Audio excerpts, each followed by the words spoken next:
saya buat kerana Allah. Sebab macam saya cakap itu, saya dapat apa yang saya dapat ini pun bukan pasal saya seorang, pasal doa orang ramai, pasal peminat-peminat saya,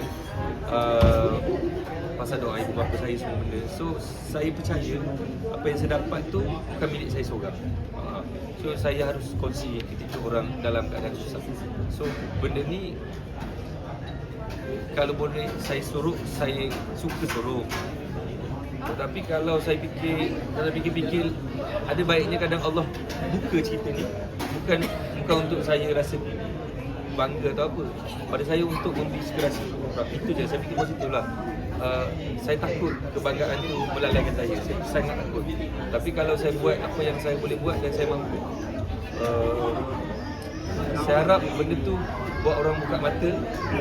Kadang RM10 milik kita tu, atau RM3 bukan milik kita, atau mungkin RM3 je milik kita, RM7 tu mungkin milik orang lain. So jangan risaulah.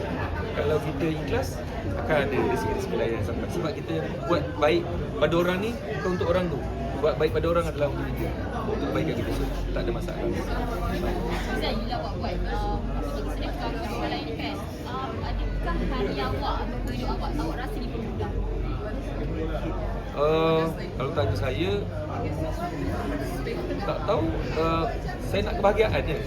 Sampai kalau kita senang dengan apa yang kita ada, kita boleh gapai apa yang kita dapat pun, kadang kita tengok orang susah, kita tak senang juga. Kita rasa macam, kenapa macam ni, macam tak okey. Tapi sometimes untuk membantu orang mudah-mudah sangat, masalah juga sebenarnya. Kadang-kadang payahkan juga membantu orang. Sebab apa, kadang orang kata, dia ni senang nak kita tolong. Itu pun masalah juga. So tolonglah dengan sometimes macam ni yang saya cakap. Ada satu hari tu, first sembahyang Jumaat, khutbah dia menceritakan pasal bersedekah. So saya dah susah hati, sebab masjid tu dia tak ada QRP. Habis saya solat Jumaat, saya masuk kereta, terus sampai WhatsApp, boleh tak Zan tolong orang ni gini-gini. Saya kata, Allah tu dia macam mendengar apa hati kita kan. So kalau kita selalu begitu, ke arah baik, mesti Allah akan cepat sampai. Dan saya selalu ingat masa hari saya sebelum jadi artis. Sebab apa yang saya ada ini, masa dulu keluarga saya sederhana, biasa-biasa je. Tak kaya, tak susah, yang cukup-cukup untuk keluarga saya. Tapi ibu bapa saya tak pernah berhenti bagi, kalau kawan-kawan saya datang ke rumah untuk bagi makan. Apa anak dia makan, mesti kawan-kawan saya kena makan. So saya tengok apa yang saya dapat ini, itulah saya rasa punca-punca. So jadi kalau siapa yang saya ada ini, tak salah pun untuk saya share.